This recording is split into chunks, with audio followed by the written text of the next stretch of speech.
কারণ আপনার নিজকে এমনভাবে আপনি টাওয়ারিং পার্সোনালিটি করেন না যে কেউ আপনার দিকে তাকালে তার মাথার টুপি পড়ে যায়। সেটা কেন করতে পারবেন? আপনার তো সেই সুযোগ আছে। Just you spend your time in order to develop yourself intellectually. আপনার নিজকে আপনি তৈরি করার জন্যে আপনি সেটা করুন। যেই জাতির সর্বপ্রথম শব্দ হলো ইকরা, সেই জাতি না পড়ে থাকে কিভাবে? আপনার ক্লাস শেষ হয়ে যায় 2টায়, আপনি রাত 2টা পর্যন্ত করেন কি? আপনি সকালবেলা কেন ঘুম থেকে উঠতে পারেন না? যে ব্যক্তি কোনো ডক্টর, মেডিকেল ডক্টর, সকালবেলা তিনি স্টুডেন্ট মেডিকেল কলেজের, তিনি সকালবেলা ঘুম থেকে উঠতে পারেন না সূর্য ওঠার আগে, এটা আমাকে বিশ্বাস করতে হবে? এটা আমাদেরকে স্যারকে বিশ্বাস করতে হবে? এই কথা এরা যদি বিশ্বাস করতে, তাহলে আমরা সমাজকে কি দেব? আমি তো নিজেই বুঝি না আমার করণীয় কি। ইন্টেলেকচুয়ালি আপনি ওই জায়গায় কেন যেতে পারলেন না? সে ব্যর্থতা কার? সে দায় কার? আল্লাহ রাসূল কি কথা বলেন নাই যে ব্যক্তি সকালে ঘুম থেকে উঠতে পারে না সে ফাসবাহা সাইয়্যান, মানে ফাসবাহা খাবিসান নাফসি কাসলান, যখন সে ঘুম থেকে উঠে সূর্য ওঠার পর তখন সে একটা খবিস অন্তর নিয়ে ঘুম থেকে উঠে। খবিস অন্তর, খবিস অন্তর বুঝতে পেরেছেন তো? একটা খুবই খারাপ মানুষের মন নিয়ে সে ঘুম থেকে উঠে এবং কাসলান, তখন উঠেই বলে আরে ঘুমাইছে কিন্তু 8 ঘন্টা, মাথাটা জিনজিন করে, পিঠটা ব্যথা করে, পাটা ব্যথা করে, কারণ ঘুমের সময় ঘুমায় নাই। হয় কিনা এরকম বলেন? অথচ আপনি একটু আগে ঘুমিয়ে দেখেন যে কি পরিমাণ আপনার অবস্থা হয়। হ্যাবিটস আর টু বি গ্র্যাজুয়ালি ডেভেলপড। আপনি হ্যাবিট করেন যে আমি, এবং ডিসিপ্লিন মেনটেন করেন যে আমি প্রতিদিন এই সময় ঘুম থেকে উঠবো, আমি প্রতিদিন এই সময় ঘুমাতে যাব, আমি প্রতিদিন এই সময় খাবো। এই পৃথিবীর সকল সফল মানুষরা দেখেন এই কাজ করেছে। আপনার কমফোর্ট জোন থেকে বাইরে হন, যে আমার এটা ভালো লাগে। আপনার যেটা ভালো লাগে এটা আপনাকে কোনোদিন সামনে এগিয়ে নিয়ে যাবে না। মান তলাবার রাহা ফাকাদার রাহা, যেটা আমরা আগে বলেছি। যে ব্যক্তি কেবল সুখের পিছনে ঘুরে সে কোনোদিন সুখ পাবে না। এ কারণে আপনি কথিত সুখের পিছনে ঘুরবেন না, আপনার সুখ সামনে। এই সামনে সুখের জন্য আপনি সময় দেন, সেখানে আপনি আপনার নিজকে সেই জায়গায় আপনি ব্যবহার করেন। এবং যেটা করবেন একটা জিনিস কমপক্ষে 10 দিন। আল্লাহ রাসূলের কাজকে ছিল কানা আহাব্বুল আমালি ইলাল্লাহি আদওয়ামুহা ওয়া ইন কাল্লা। রাসূলুল্লাহ সাল্লাল্লাহু আলাইহি ওয়াসাল্লাম যেটা করতেন এটা কোনোদিন ছাড়তেন না, কম করে হলেও তিনি সেটি করে যেতেন। আপনি যেটা করছেন এভরিডে, ডু ইট এভরিডে। কেবল আগামীকাল পরীক্ষা হতে হবে, আজকে রাতে আর কোনো ঘুম নাই, এরপরে 7-8 দিন কোনো পড়াশোনা নাই, কেবল নেটফ্লিক্স, ফিক্সড অন নেটফ্লিক্স, তাই না? নো, এটা না। বরং আপনি যা করছেন গ্র্যাজুয়ালি করেন। আপনি দেখেন না ইসলামের কোনো কাজই এরকম না। আপনি নামাজ প্রতিদিন 5 ওয়াক্ত পড়তে হয়। কোরআন তেলাওয়াত যদি না করেন আপনার স্পিরিচুয়াল গ্রোথ হবে কীভাবে? আধ্যাত্মিক উন্নয়ন হবে কীভাবে আপনার কোরআন তেলাওয়াত না করলে? এবং আপনাকে অনেক পরিমাণ অর্থের মালিক হতে হবে। আমি দুনিয়াদার হতে আপনাদেরকে বলি না, কিন্তু আমি সম্পদের মালিক হতে বলি। কেন সম্পদের মালিক হবেন? আপনি সম্পদের মালিক না হলে আমরা মাদ্রাসা বানাবো কোত্থেকে, মসজিদ বানাবো কোত্থেকে? আমরা কি মানুষের কাছে ভিক্ষার জন্য যাব? কেন আপনাদের উপস্থিতিতে আমরা ভিক্ষুকের জাতিতে পরিণত হব? কেন মসজিদ বানাতে গিয়ে আপনি কেন বলতে পারেন না যে আমি 1 কোটি টাকা দিয়ে মসজিদটা বানিয়ে দেবো? এ কথা কেন আপনি বলতে পারবেন না? আপনার এরকম পরিমাণ সম্পদের মালিক হতে হবে। সম্পদ দেখেন না খাদিজাতুল কুবরার সম্পদ কি পরিমাণ কাজে লেগেছে ইসলামের? আপনি দেখেন না আবু বকরের সম্পদ কি পরিমাণ ইসলামের কাজে লেগেছে? ইসলামের শ্রেষ্ঠতম 2জন মানুষ। আবু বকর কি এমনি আবু বকর হয়েছে রাদিয়াল্লাহু তাআলা আনহু? খাদিজাতুল কুবরা কি এমনি খাদিজাতুল কুবরা হয়েছে রাদিয়াল্লাহু তাআলা আনহা? সম্পদ আপনার লাগবে, কিন্তু সেটা নিজের ফুর্তির জন্য আপনি কত খাবেন? আপনার দিনের জন্য, মানুষের জন্য, আত্মীয়স্বজনের জন্য আপনার লাগবে। সেই জন্য আপনি এই যে বললেন ইন্ডাস্ট্রি করেন, আপনার মেডিকেল ইন্ডাস্ট্রি তৈরি করেন, আপনি চেইন করেন, এগুলো আপনি করতেই থাকেন। এগুলো আপনার ভীষণে থাকুক। এখনই আপনি লক্ষ্য নির্ধারণ করেন যে আমি এই সকল কাজগুলো করবো। সেই জন্য নিজকে যোগ্য করে নেয়া। কেবল 30,000 টাকা 40,000 টাকা বেতন পাবেন তার জন্য আপনি সন্তুষ্ট, তার জন্য দৌড়াচ্ছেন নিজকে এত ছোট করে, একেবারে নেয়া আপনাদের জন্য উচিত হবে না। প্রিয় ভাইয়েরা, প্রিয় বন্ধুরা, সময় শেষ হয়ে যাবে। সময় কোনোদিন ফিরিয়ে নিয়ে আসতে পারবেন না। এখন আপনাদের সময়, এখন আপনাদের সময়। ওয়াল আসরি ইন্নাল ইনসানা লাফি খুসর। সময়ের কারণে মানুষ বিপদগ্রস্ত হয়। যারা সফল হয়েছে তারা 24 ঘন্টা নিয়েই সফল হয়েছে, যারা ব্যর্থ হয়েছে তারা এই 24 ঘন্টার মধ্যে ব্যর্থ হয়। এর বাইরে কোনোদিন কোনো সফল মানুষকে আপনি বলতে শুনবেন না যদি দিনটা 48 ঘন্টার হতো। I have never hard any one successful যিনি বলেছেন। আপনার নবী 23 বছরে 13 বছর তো মক্কায় নির্যাতিত হয়েছেন, মদিনায় গিয়ে প্রথম 6 বছর তো যুদ্ধই, ব্যাটল অফ বদরের যুদ্ধ, হুদের যুদ্ধ, খন্দকের যুদ্ধ, এরপরে হুদাইবিয়া পর্যন্ত তো কেবল যুদ্ধ। এরপরে কি করেছেন দেখেন, গোটা পৃথিবী আজকে প্রায় 250 কোটি মানুষ সমস্বরে বলতে থাকে আশহাদু আল্লা ইলাহা ইল্লাল্লাহ ওয়া আন্না মুহাম্মাদার রাসূলুল্লাহ। তিনি যদি ফেসবুকে আর ইউটিউবে সময় কাটাইতেন তাহলে কি হইতো? তখন ফেসবুক আর ইউটিউব ছিল না, কিন্তু কম্পোনেন্ট শয়তানের ট্রিক সবসময় একরকম, কেবল খোলস পাল্টায়। শয়তানের ট্রিক সবসময় একরকম, একই কাম তখনও যা ছিল এখনও আছে, কেবল প্যাটার্ন চেঞ্জ হয়েছে, আর কিছু না। আপনি প্যাটার্নের মধ্যে ঢুকে নিজকে ধ্বংস করে দেওয়ার কোনো প্রয়োজন নাই। আপনি সময়ের মধ্যেই বেড়ে উঠুন, ফোকাস ঠিক করুন, গোল ঠিক করুন, লক্ষ্য ঠিক করুন, উম্মার জন্য অ্যাসেট হয়ে যান প্লিজ। আমাদের উম্মার জন্য কিছু একটা ইবনে সিনা যদি থাকে তাহলে আমি গোটা পৃথিবীকে দখল করে নিতে পারি। একজন ওমর যদি থাকে গোটা পৃথিবীকে আমি দেখিয়ে দিতে পারি শাসন কাকে বলে। একজন আবু বকরকে যদি আবার পাই গোটা পৃথিবী তখন এই আবু বকরের স্পিরিচুয়াল আলোর কারণে, তার এই আলোর, তার জ্যোতির কারণে গোটা পৃথিবী আলোকিত হয়ে যেতে পারে। একজন আল গাজালি, আবু হামিদ আল গাজালির মতো যদি ব্যক্তি পাই আমরা, তাইলে এই গোটা পৃথিবীর যে এখন আধ্যাত্মিক শূন্যতা তৈরি হয়েছে তা দূর করে দেওয়া যায়। একজন শাহী ওলিউল্লাহ মোহাম্মদ দেহলবির মতো ব্যক্তি যদি পাই তাহলে গোটা পৃথিবীর যত আর্গুমেন্টস আছে এগেনস্ট ইসলাম মুহূর্তের মধ্যে এগুলো ধসিয়ে দেওয়া যায়। তাহলে আপনারা কেন হতে পারবেন না? আপনারা তো তাদেরই উত্তরসূরি, সেই যোগ্যতা আপনাদের মধ্যে আছে। কেবল টাইমটাকে ব্যবহার করা লাগবে, কেবল সময়টাকে ব্যবহার করা লাগবে। পাকিস্তানের এক মেডিকেল ছাত্র, সে তার গ্রামে গিয়ে দেখলো যে ওইখানকার নারীরা তাদের বাচ্চা যখন প্রসব করবে তখন তারা আশপাশে কোনো ক্লিনিক নাই, ইত্তকার করবে কি, এগুলো তারা খুবই পেরেশানের মধ্যে ছিল। সেখানে নতুন আইডিয়া ডেভেলপ করলো, যেখানে কিছু প্রত্যেকটা গ্রামে কিছু মানুষদেরকে ট্রেনিং দেবে, মানে নারীদেরকে, তারা যেন এই ধাত্রীর কাজটা করে, প্রাথমিক কাজ। এরপরে একটা অ্যাম্বুলেন্সের একটা সিস্টেম ডেভেলপ করলো, যেন পাশের কোনো হসপিটালের জন্য তাদেরকে দ্রুত নিয়ে যাওয়া যায়। এবং ওই হসপিটালের সাথে এরকম করা হলো যে আমার প্রতিষ্ঠান থেকে, মানে আমি এরকম একটা অর্গানাইজেশন ডেভেলাপ করছি, এখান থেকে আসলে তাদেরকে ফার্স্ট সার্ভিস দিতে হবে। এখন তাকে নিয়ে গোটা পৃথিবী তাকে নিয়ে মেতে আছে। এত অসাধারণ কাজ করলো। আইডিয়া তো আর everywhere, and you should generate ideas. আপনাকে থট লিডার হতে হবে, আপনাকে চিন্তা করতে হবে। আল্লাহ সুবহানাহু ওয়া তাআলা আহাব্বুল আসমাই ইলাল্লাহি আব্দুল্লাহ ওয়া আব্দুর রহমান ওয়া আসদাকুহা আল হারিস ওয়াল হুম্মাম। আল্লাহর কাছে সবচেয়ে প্রিয় নাম হচ্ছে থট লিডার, যাদের নাম হচ্ছে হুম্মাম, মানে যারা চিন্তা করে, যাদের চিন্তা আছে। আপনি কিভাবে আরেকজনের ফলোয়ার হন? আপনি তো লিডার হওয়ার কথা। আপনি কিভাবে মিস্টার মেসি এর ফলোয়ার হন? এটা কিভাবে আপনার ফেসবুকে তার মানে ছবিটা কিভাবে শোভা পায়? এটা তো আপনার পার্সোনালিটির সাথে যায় না। সে কে আর আপনি কি? আপনার মানদণ্ডে কি সে আসতে পারে? সে তো একটা পা দিয়ে কেবল ফুটবল খেলে, আর আপনার তো দুটা হাত আছে, দুইটা পা আছে এবং একটা ব্রেন, অসাধারণ ব্রেন আছে। আপনি মেডিকেল কলেজের ছাত্র, সে তো মেডিকেল কলেজে পড়তে পারে নাই, তার ওই যোগ্যতাও নাই। আপনি তার ফলোয়ার হন কিভাবে? সে আপনার ফলোয়ার হওয়া উচিত। অথবা আপনার ব্রায়ান লারা, সচিন টেন্ডুলকারদের আপনি পেছনে পেছনে ঘুরেন, এটা তো আত্মমর্যাদার ইস্যু। এটা আত্মমর্যাদার ইস্যু, এটা আপনার সাথে যায় না। আপনাকে এমন জায়গায় নিয়ে আপনার নিজকে আপনার build your own personality, your own branding. আপনার নিজে সেটা করেন, আপনার নিজের মধ্যে ইনভেস্ট করেন, লোকের আপনাকে ডাকুক।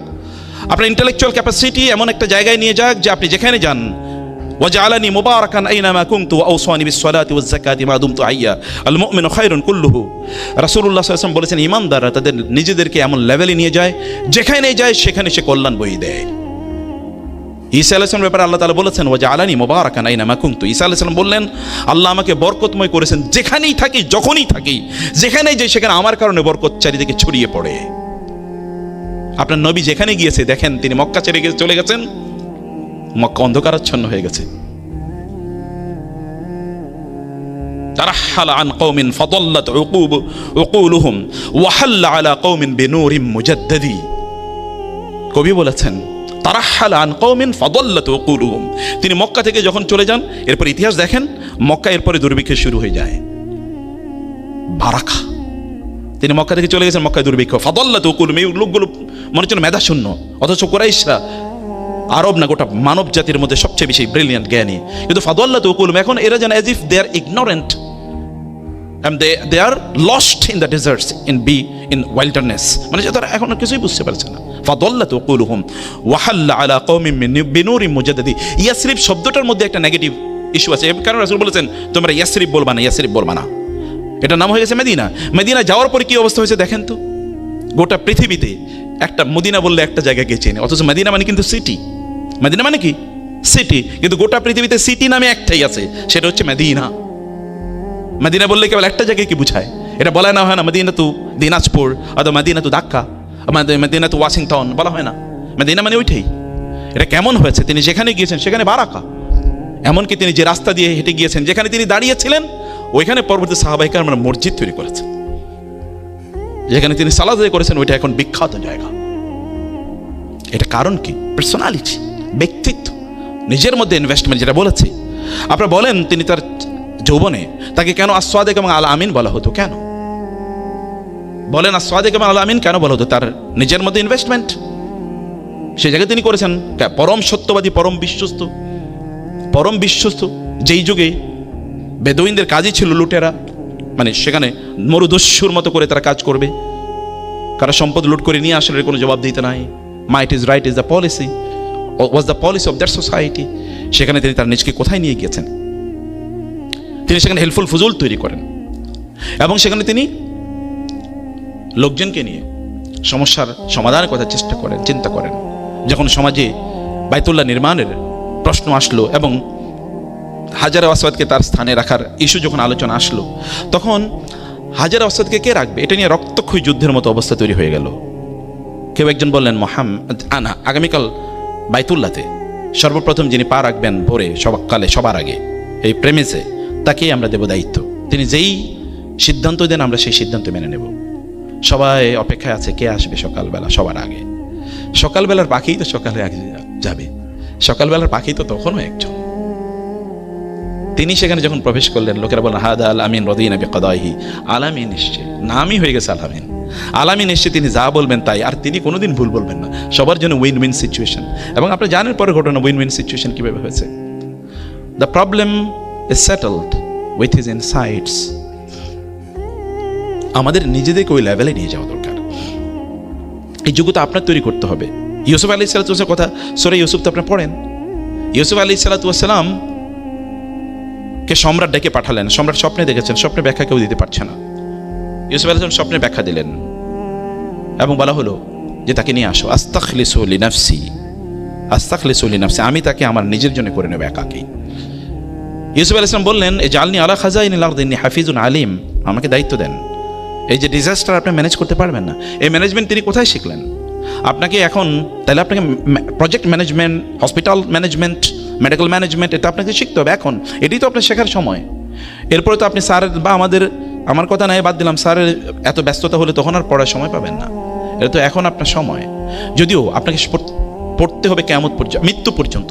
আপনার নবীর কথা একবার চিন্তা করে দেখেন তো, তিনি যখন পড়ার সুযোগ পান নাই, কারণ তখন তো আরবে পড়ার কোনো সিস্টেম ছিল না, যখন পড়ার তিনি সুযোগ পেয়েছেন তার মৃত্যুর দিন পর্যন্ত তিনি পড়েছেন।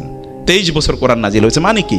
লা তুহাররিক বিহি লিসানাকা লিতা'জালা বিহি ইন্না আলাইনা জামআহু ওয়া কুরআনা ফাইযা ক্বরা'নাহু ফাত্তাবি' কুরআনা আল্লামাহু শাদীদুল কুওয়া যী মিররাতিন ফাসতাওয়া ওয়া হুয়া বিল উফুকিল আ'লা সুম্মা দানা ফাতাদাল্লা ফাকানা ক্বাবা কাওসাইনি আও আদনা ফাআওহা ইলা আবদিহি মা আওহা। আল্লাহ সুবহানাহু ওয়া তাআলা তার রাসূল কিভাবে পড়েছেন তার কথা কোরআনে আছে, কিভাবে তিনি পড়েছেন। আপনি কেন পড়বেন না? আপনি না পড়ে সময় কাটাবেন কোথায়? আপনি লেটেস্ট বইগুলো কেন পড়বেন না? লেটেস্ট লেকচারগুলো কেন শুনবেন না? আপনি লেটেস্ট মেডিকেল ইস্যু, ইনস্ট্রুমেন্ট কি আছে, অথবা কী কী প্রবলেম নতুন করে তৈরি হচ্ছে, সেগুলো সমাধান কি, সেগুলো কেন আপনি জানবেন না? আপনি কেন নতুন জিনিস আপনি কেবল আপনি টেক্সট বুকের এবং যেগুলো পরীক্ষায় আসবে সেগুলো নিয়ে কেন আপনি ব্যস্ত থাকবেন? এর বাইরে আপনার পড়াশোনা কে করবে? সেটাকে আপনাকে অবশ্যই সেই জায়গায় আপনার নিজকে আপনার দাঁড়িয়ে নিয়ে যেতে হবে। এই কারণে আপনার নিজের মধ্যে আপনি ইনভেস্ট করুন, যে তখন আপনাকে ডেকে নেবে। যেখানে আপনি জান না কেন, আপনার যে ক্যাপিটাল তৈরি করেছেন আপনি, আপনার সম্মান লোকেরা সময়ের, আপনি কতটুকু সময় কোথায় দিচ্ছেন তার উপর ভিত্তি করে আপনার মর্যাদা কোনোদিন নির্ধারিত হবে না। বুঝতে পেরেছেন? আপনি কতটুকু সময় দিচ্ছেন তার উপর কোনোদিন নির্ধারিত হবে না। কোন একজনে যে কোনো একটা জাহাজ এটা হঠাৎ করে বন্ধ হয়ে গেছে, মাঝে মাঝে গাড়িগুলো এরকম হয়, জাহাজ বন্ধ হয়ে গেছে। এখন জাহাজ বন্ধ হয়ে গেছে, কোনো কারণে আর জাহাজ চালাতে পারছে না। কি হয়েছে? তখন একজন টেকনিশিয়ানকে নিয়ে আসা হলো। টেকনিশিয়ান বলেছে আমি একটু দেখি। দেখার পরে বলো কোনো সমস্যা নেই, একটা হাতুড়ি নিয়ে আসেন। হাতুড়ি নিয়ে আসার পরে টেকনিশিয়ান একটা জায়গায় গিয়ে এরকম একটা কেবল করেছে, বাড়ি দিয়েছে। তো ভালো, এখন চলতেছে, জাহাজ চলছে। তো বলো বিল, বলে $50। $50? এটা তো সর্বোচ্চ $1 হওয়ার কথা। বলে হ্যাঁ, এটা $1 হওয়ার কথা, কিন্তু কোন জায়গাটায় বাড়ি দেওয়া দরকার এটা জানার জন্য $49 দেওয়া লাগবে আপনাকে।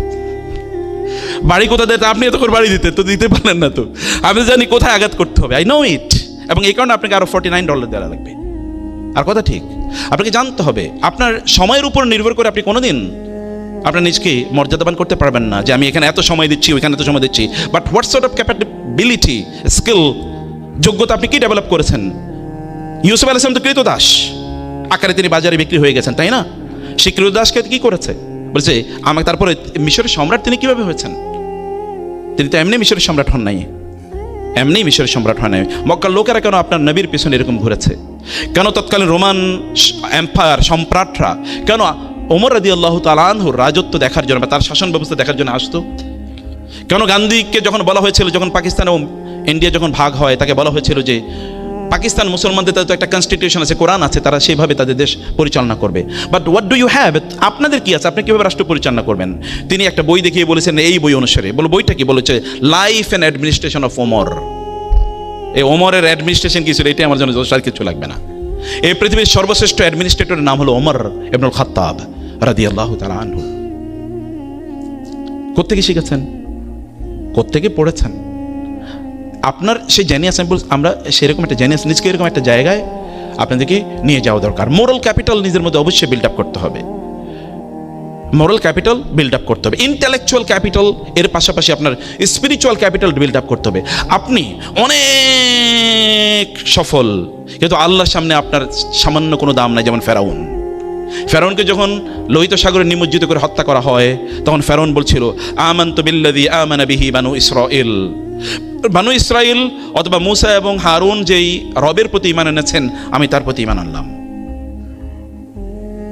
এই কথা যখন সে বলছিল, তখন ইয়া আল্লাহ ইয়া আল্লাহ ইয়া রাব ইয়া ইলাহি, এই কথা যখন বলছিল, তখন ফেরেশতারা বলেন, আল্লাহ একটা আওয়াজ আসতেছে, আওয়াজটার মধ্যে একটু গন্ধ আছে, দুর্গন্ধ, আপনার নাম ডাকতেছে, এটা কোন, এটা কে? বলে এটা ফেরাউন। আল্লাহ প্লিজ ফেরাউনের দোয়াটা কবুল করেন না প্লিজ, কারণ আল্লাহ তো মেহেরবান, কবুল করেও ফেলতে পারেন, প্লিজ আল্লাহ ফেরাউনের দোয়া কবুল করেন না। অন্যদিকে ইউনুস আলাইহিস সালাম যখন মাছের পেটে, ফানাদা ফিজ যুলুমাতি আল্লা ইলাহা ইল্লা আনতা সুবহানাকা ইন্নী কুনতু মিনাজ জালিমিন। ফেরেশতারা বলেন, আল্লাহ একটা আওয়াজ শুনতে পাচ্ছি, এই আওয়াজ পরিচিত মনে হয়, মনে হচ্ছে আর অনেকবার এই আওয়াজ, আপনার নামের এই আওয়াজ অনেকবার শুনেছি, কণ্ঠটা খুব পরিচিত, আল্লাহ কে? বলে ইউনুস। বলে আল্লাহ দ্রুত ইউনুসের দোয়া কবুল করে নেন প্লিজ, দ্রুত কবুল করে নেন।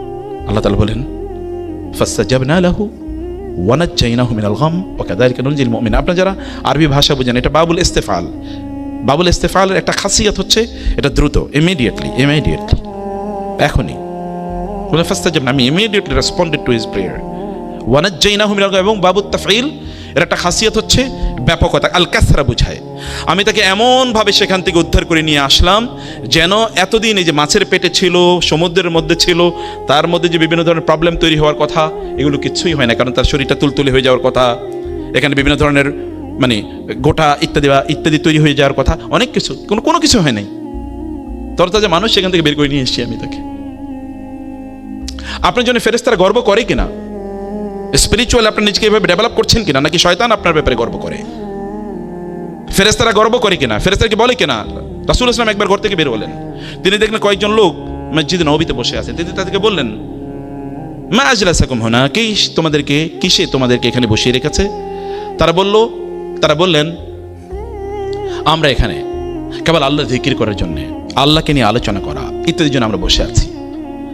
রাসূলুল্লাহ সাল্লাল্লাহু আলাইহি ওয়াসাল্লাম বললেন, আস্তাহলিফুকুম, আমি তোমাদেরকে আল্লাহর নামে শপথ করে জিজ্ঞেস করছি, তোমরা কি এই জন্যই কেবল বসে আসছো এখানে? আল্লাহু আজলাসাকুম, মানে আল্লাহ কেবল তোমাদেরকে এখানে বসিয়ে রেখেছে, মানে আল্লাহর জিকিরই, আল্লাহর উদ্দেশ্য আল্লাহর জন্যই করছো? বলে হ্যাঁ, এই জন্যই বসে আছি।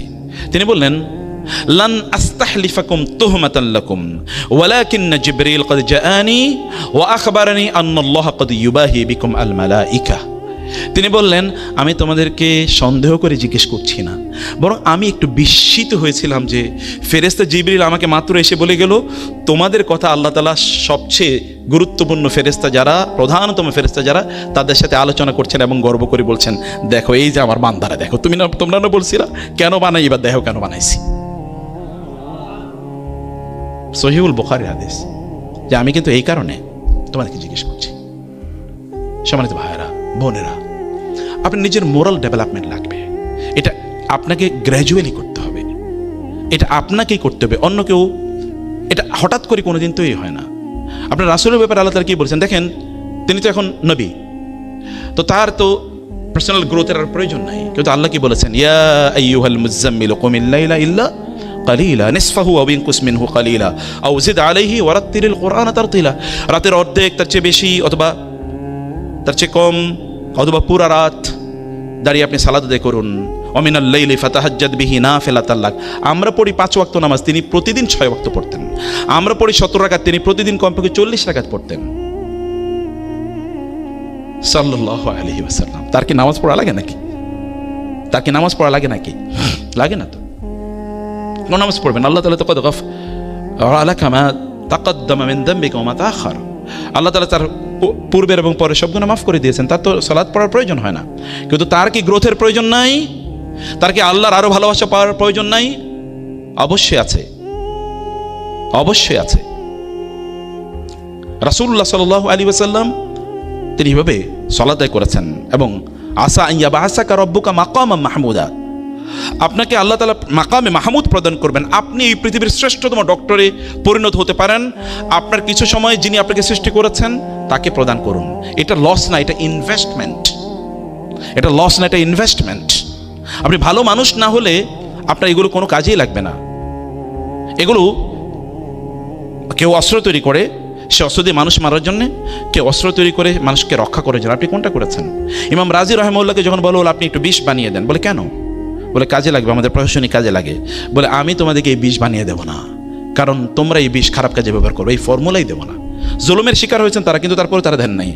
আর এখন আপনি দেখেন সবচেয়ে বড় মারণাস্ত্র, এটা রাষ্ট্রের কাছে যেটা থাকে, ক্রিমিনালদের কাছে বা সন্ত্রাসীদের কাছে তার চেয়ে লেটেস্টটা থাকে নাকি? আপনারা যারা এই যে মানে এই যে ধরেন ইয়েতে মানে কম্পিউটারে যে সফটওয়্যার বানানো হয়, কি যেন এটা অ্যান্টিভাইরাস যারা বানায়, এরা যেটা বানায়, আর যারা ওই যে ইয়ে করে কি যেন বলে হ্যাকিং যারা করে, ওদের কাছে এর চেয়ে লেটেস্ট ভার্সনটা আছে। যারা বানাইছে এদের কাছে কম ভার্সনটা, আর ওদের কাছে আরো লেটেস্ট ভার্সনটা হ্যাকারদের কাছে। আপনি কি করবেন? ওরা আরো বড় অস্ত্র নিয়ে বসে আছে। ওদেরকে ট্যাকল দেওয়ার জন্য স্টাডি করা লাগে, যে কি করছে আমি একটু স্টাডি করি, ওদের মানসিকতা স্টাডি করার জন্য। ইন্টেলেকচুয়ালি কেবলমাত্র মানুষ ডেভেলপ হলেই চলে না, মানুষের অনেক বুদ্ধি আছে, সেটা খারাপ কাজেও লাগতে পারে। কিন্তু আপনি যদি মোরালি বা রিলিজিয়াসলি আপনার কানেক্টিভিটি যদি আপনার রবের সাথে তৈরি না হয়, তাহলে এগুলো কোনোদিনই আপনার কাজে লাগবে না। রাতের বেলা আপনি তাহাজ্জুদে দাঁড়িয়ে যান না কেন? যদি আপনি কেন আপনার রবকে বলতে পারেন না যে রব আমি এরকম হতে চাই? আপনি যে জায়গায় আছেন, আপনি জানেন মেডিকেল প্রফেশনের চেয়ে বড় ইবাদত আর কি হতে পারে? আমি তো চোখে দেখি না, আমি তো চোখে দেখি না। রাসূলুল্লাহ সাল্লাল্লাহু আলাইহি ওয়াসাল্লাম কি এই কথা বলেন নাই? যদি কোনো একজন ব্যক্তি কোনো একজন অসুস্থ রোগীকে দেখতে যায়, অসুস্থকে বা রোগীকে দেখতে যায় সকালবেলা, তাহলে সন্ধ্যা পর্যন্ত 70,000 ফেরেশতা তার জন্য দোয়া করতে থাকে। আর তিনি যে সন্ধ্যায় দেখতে যান, তাহলে সকাল পর্যন্ত 70,000 ফেরেশতা তার জন্য দোয়া করতে থাকে।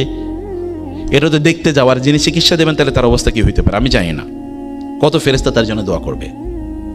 যিনি চিকিৎসা দিচ্ছেন তিনি কেবল দেখতে যান না, তিনি, আমরা বলেছি আপনাকে যে নলেজ যখন আপনি অর্জন করবেন তখন আপনি বাউন্ডারিটা বুঝতে পারবেন। আপনি কেন শরিয়া নলেজ আপনার লাগবেন? আপনি সেকুলার এথিক্স পড়ছেন। মেডিকেল কলেজের এই এথিক্স তো মুসলমানদের তৈরি না, অথচ মুসলমানদের তৈরি হলো মেডিকেল সায়েন্স। ইবনে সিনারা মেডিকেল সায়েন্সের প্রতিষ্ঠাতা। কমপক্ষে 300 থেকে 400 বছর পর্যন্ত ইউরোপে মুসলমানদের টেক্সট বুক পড়ানো হয়েছে। কিন্তু আপনারা এখন আপনি আমেরিকাতে যান তো, মেডিকেল কলেজে আপনি পড়েন তো, দেখেন তো চুল সব উঠে যাবে পড়তে পড়তে, এরকম পড়ানো হয়। অথচ এটা আমাদের ঐতিহ্য, আমাদের লেগে আসি। তারা এখন পড়ছে, তারা এখন পৃথিবীর সবচেয়ে বড় বড় ডাক্তার, সব মেডিকেল সায়েন্সে। আমি জানি না, স্যার নিশ্চয়ই বলবেন, আমরা যে বইগুলো পড়ি এগুলো কি কোনো মুসলমানদের লেখা বই? আপনার মেডিকেল সায়েন্সে যে বই পড়েন কারা লিখছে? দেখবেন সব হিন্দুরা, মানে ইহুদিরা অথবা খ্রিস্টানরা লিখছে, সব ইউরোপ আমেরিকানরা।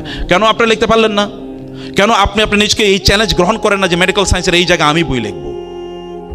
আপনি কেন জানবেন না যে আমি মেডিকেল এথিক্সে মানে কিভাবে শরিয়া ম্যান্ডেটেড বা শরিয়া কমপ্লায়েন্ট মেডিকেল প্র্যাকটিস কিভাবে করতে, আমি এর উপর আমি গবেষক হব, আমি বিশেষজ্ঞ হব। এরকম তো কোর্স আছে, এরকম সাবজেক্ট আছে, কেবল ওই জায়গাটা আমরা দেখি না।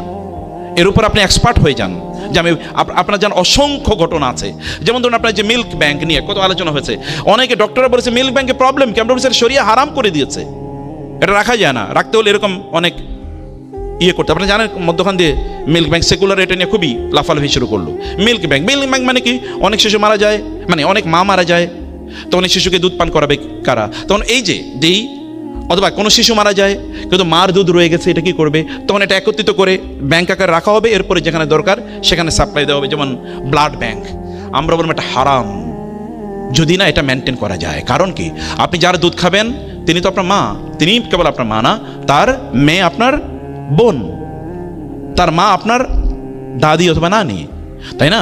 এটা তো অনেকগুলো ইমপ্লিকেশন এখানে আছে।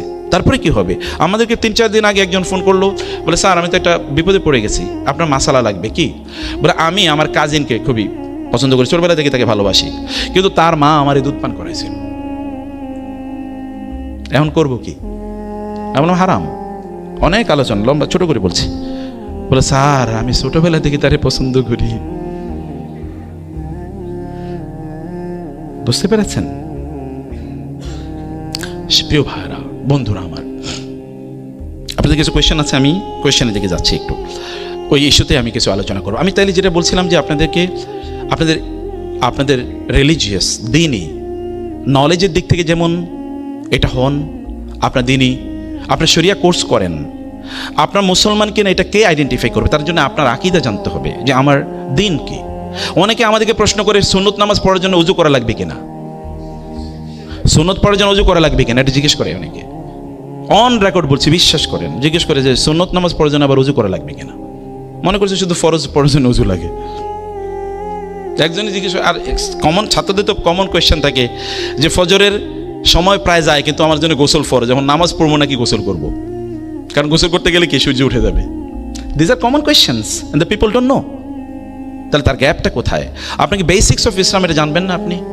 আপনি অনকের তমকের বই পড়েছেন, আপনি যে কমন মানুষ যে সকল বই পড়ে সেগুলো পড়েন, আপনি কমন থেকে যাবেন। আনকমন মানুষ যে বই পড়ে, আপনাকে আনকমন বই পড়তে হবে। আনকমন বই হচ্ছে কোরআন, কমন মানুষের বই হচ্ছে ফেসবুক, ওটা কমন মানুষের বই, আপনি সেটা পড়েন কেন? কমন মানুষের বই হলো পত্রিকা, মনে হচ্ছে না পত্রিকা খাবে, আপনি কেন খান পত্রিকা? পত্রিকার অধিকাংশ তথ্য নিউজ এগুলো সব বায়াসড, ফেক।